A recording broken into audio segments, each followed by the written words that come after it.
Movie की शुरुआत में हमें एक आदमी दिखाया जाता है। वो आदमी एक रूम में जाता है जहाँ पर एक बच्चा सो रहा होता है। उस आदमी के हाथ में एक गन होती है और वो उस गन से उस बच्चे को मारने वाला होता है, लेकिन जैसे ही वो फायरिंग करने वाला होता है उस रूम का दरवाजा अपने आप खुल जाता है और ऐसा देखकर वो इंसान बहुत डर जाता है और उसी तरफ बंदूक चला देता है। अब इस फायरिंग की आवाज से वो बच्चा भी उठ जाता है, लेकिन इस बच्चे को देखकर वो इंसान अब रोने लग जाता है, जिसकी वजह से वो उसको नहीं मार पाता। फिर उसके बाद हमें मूवी में एक असाइलम दिखाया जाता है जहाँ पर एक कपल आता है। उस कपल में वाइफ का नाम जेसी और हस्बैंड का नाम मार्क था। वो असाइलम में एक बच्चे को अडॉप्ट करने आए थे क्योंकि उनका खुद का बच्चा मर चुका था एक बाथटब में डूबते हुए, और इस चीज का उन दोनों को बहुत दुख था, इसलिए उन्होंने एक बच्चे को अडॉप्ट करने का प्लान किया। अब उन्हें वहाँ पर एक 8 साल के बच्चे के बारे में बताया जाता है जिसका नाम कोडी है। कोडी ने अपनी माँ को खोया 3 साल की उम्र में और उसको 2 फैमिलीज ने अडॉप्ट करा। जो पहली फैमिली थी वो बुरे इंसान थे और जो दूसरी फैमिली थी उन्होंने कोडी को अकेला छोड़ दिया था। ये स्टोरी सुनते हुए वो दोनों ये डिसाइड करते हैं कि वो कोडी को ही अडॉप्ट करेंगे। यहाँ पे हमें ये पता चलता है कि कोडी वही बच्चा था जो मूवी के स्टार्ट में दिखाया गया था। अब वो हस्बैंड और वाइफ कोडी को अपने घर अपने साथ ले आते हैं। कोडी एक बहुत ही वेल डिसिप्लिन्ड बच्चा था। कोडी को बटरफ्लाईज बहुत पसंद थी। जेसी और मार्क को भी कोडी बहुत अच्छा बच्चा लगता था। उसके बाद उस रात को हम ये देखते हैं कि कोडी एक ऐसी ड्रिंक लेता है जिससे वो रात को सो नहीं पाता, जबकि जेसी और मार्क सो जाते हैं। अगले दिन हम देखते हैं कि कोडी का एक बहुत अच्छे स्कूल में एडमिशन हो जाता है जहाँ पर कोडी की एक अच्छी दोस्त भी बन जाती है। ये देखा जाता है कि जेसी और मार्क बहुत ज्यादा खुश थे कोडी को पाकर और वो उसको अपने बेटे की तरह ही रख रहे। उनका जो घाव था अपने बेटे को खोकर वो भी धीरे धीरे बढ़ते जा रहा था। अब एक रात हम देखते हैं कि कोडी वो ड्रिंक ना लेने की वजह से सो जाता है। फिर उसके बाद पूरे घर में अलग अलग कलर की बटरफ्लाई आ जाती है। जेसी और मार्क इस चीज को देखकर बहुत हैरान होते हैं, पर वो इसको इग्नोर कर देते हैं। मार्क एक ब्लू बटरफ्लाई पकड़ लेता है ताकि वो उसको कोडी को गिफ्ट कर सके, क्योंकि कोडी को बटरफ्लाईज बहुत पसंद थी। अब जैसे ही कोडी उठता है सारी बटरफ्लाईज एकदम से गायब हो जाती है और जो बटरफ्लाई मार्क ने पकड़ी थी वो भी गायब हो जाती है। फिर कोडी जब अगले दिन स्कूल से घर वापस आता है तो वो एक फोटो देखता है जिसमें ये कपल अपने बेटे के साथ था। कोडी उस बच्चे के बारे में पूछता है तो मार्क उसको बताता है कि ये हमारा बेटा था। उस रात फिर से कोडी सो जाता है। अब उनको घर में बटरफ्लाईज के साथ साथ उनका मरा हुआ बेटा भी नजर आता है। वो दोनों हस्बैंड वाइफ बहुत ही हैरान रह जाते हैं। जैसी अपने बेटे को प्यार करने लगती है और उसी वक्त कोडी भी उठ जाता है, जिसकी वजह से घर में सभी बटरफ्लाईज और वो बच्चा एकदम से गायब हो जाता है। इसके बाद कोडी उस कपल को सॉरी कहता है और कहता है कि मैंने लास्ट नाइट एक ऐसा सपना देखा जो कि मुझे नहीं देखना चाहिए था। कोडी की इस बात को सुनकर वो दोनों समझ जाते हैं कि कोडी जो भी सपने देखता है वो रियलिटी में बदल जाते हैं। कोडी ने अपने सपने में बटरफ्लाईज और उनका बेटा देखा था, जिसकी वजह से वो बटरफ्लाईज और उनका बेटा घर में आ गए थे। जब जैसी ये बात समझ लेती है वो कोडी को यूज करने लग जाती है अपने बेटे को बार बार देखने के लिए। वो कोडी को अपने बेटे की बहुत सारी बातें बताती, वीडियो दिखाती और फोटोज दिखाती ताकि कोडी उसके बेटे का सपना देखे और वो अपने बेटे से मिल पाए। अभी तो जाहिर है कि अगर कोडी उसके बेटे का सपना देखेगा तो वो बेटा रियलिटी में अपने पेरेंट्स के पास आ जाएगा। इस तरह से जेसी और मार्क अपने बेटे से मिल पाएंगे। अब इसी दौरान एक बहुत ही अजीब सी चीज कोडी की तरफ जाते हुए देखते हैं, जिसकी वजह से कोडी उठ जाता है और वो अजीब सी चीज भी गायब हो जाती है। एक्चुअली में वो अजीब सी चीज कोडी का एक नाइटमेयर था। अब मार्क जेसिका के इंटेंशन समझ जाता है कि वो कोडी को यूज करके अपने बेटे से मिलती है। मार्क को ये बात बहुत ही अजीब लगती है, इसलिए वो सारी फोटोज और वीडियोस वहां से हटा देता है, जिसकी वजह से जेसी कोडी को दोबारा यूज ना कर पाए। अगले दिन कोडी स्कूल जाता है। एक बच्चा कोडी को बहुत परेशान करता है और उसके बाद हम ये देखते हैं कि कोडी क्लास खत्म होने के बाद वहीं पर सो जाता है। फिर एक बहुत ही अजीब सी एंटिटी वहां आती है।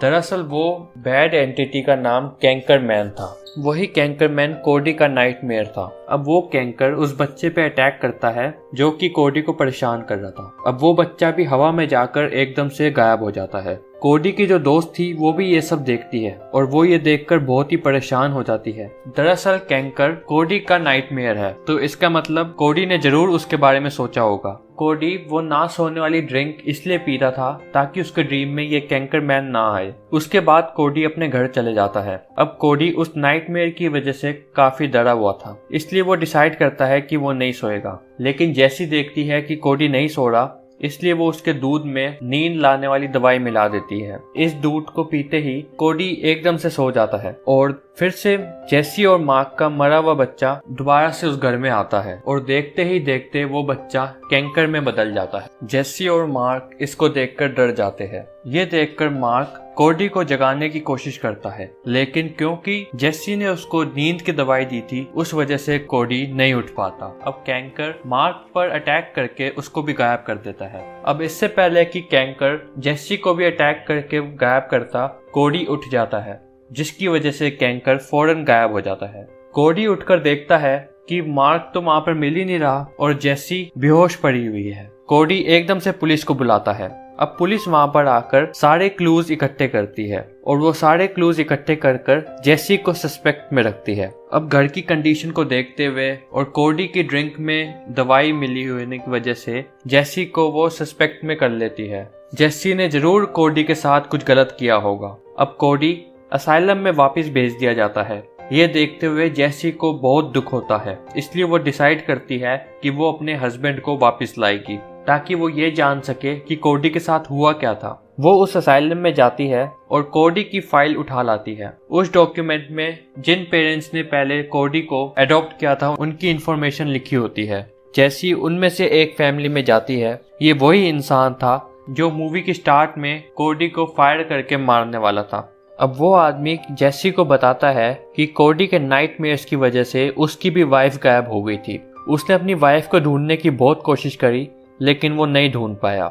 वो बताता है कि उसने कोडी को मारने की कोशिश भी की थी, लेकिन कोडी एक मासूम सा बच्चा है, इसलिए वो उसको नहीं मार पाया। इसके बाद जेसी हॉस्पिटल जाती है जहाँ पर कोडी की मदर की डेथ हुई थी। हॉस्पिटल जाकर वो कोडी के बारे में और भी ज्यादा इन्फॉर्मेशन निकालना चाहती थी। अब हमें दूसरी तरफ ये दिखाया जाता है कि कोडी बहुत ज्यादा डरा होता है, जिसकी वजह से वो नहीं सो पाता। लेकिन कोडी को जबरदस्ती इंजेक्शन देकर सुलाया जाता है। जेसी भी उसी रात असाइलम में आती है कोडी से मिलने। वो वहां आकर देखती है कि चारों तरफ अंधेरा हुआ होता है और सारे वर्कर्स एक रूम में बंद किए गए होते हैं। जेसी वहां पर आकर कोडी के बाकी नाइटमेयर्स को भी देख पाती है। अब उन नाइटमेयर्स में जेसी के हस्बैंड और उनका मरा हुआ बच्चा भी था, जो कि भूत में बदल चुके थे। जेसी को कैंकर भी वहां पर दिखता है, लेकिन जेसी कैंकर से इस बार नहीं डरती। वो बल्कि कैंकर के पास जाती है और एक ब्लू बटरफ्लाई की शेप में पिल्लो दिखाती है, जिसको देखकर कैंकर बहुत ज्यादा शांत हो जाता है और वो पिल्लो की तरफ बहुत ध्यान से देखने लग जाता है। फिर जेसी कैंकर को गले लगाती है।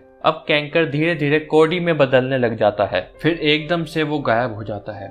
फिर जेसी कोडी को सोते हुए ही अपने साथ ले आती है। अब कोडी के नाइटमेयर्स बहुत अच्छे ड्रीम्स में बदलने लग जाते हैं। अगले दिन जेसी कोडी को उसकी मदर की डायरी देती है। उस डायरी में कोडी की मदर ने कोडी के बारे में बहुत सारी डिटेल्स लिखी थी। कोडी की मदर उसको बहुत ज्यादा प्यार किया करती थी। कोडी उनको जान से भी प्यारा था। कोडी की मदर को कोडी की इस पावर के बारे में बहुत पहले से पता था, यहाँ तक कि उसके पैदा होने से पहले भी, कि कोडी के प्लेजेंट ड्रीम और नाइटमेयर रियलिटी में बदल जाते हैं। कोडी की मदर को ये बहुत पसंद था। कोडी की मदर कैंसर की पेशेंट थी, जिसकी वजह से उनकी मौत हुई। उस टाइम पर कोडी बहुत छोटा था, 3 साल का। उसने गलती से कैंसर को कैंकर पढ़ लिया था। कोडी की मदर की कंडीशन इस बीमारी की वजह से बहुत ज्यादा बदतर हो गई। कोडी ये सोचा करता था कि मदर की इस कंडीशन का कारण कैंकर है और कैंकर उसकी मदर को ले गया।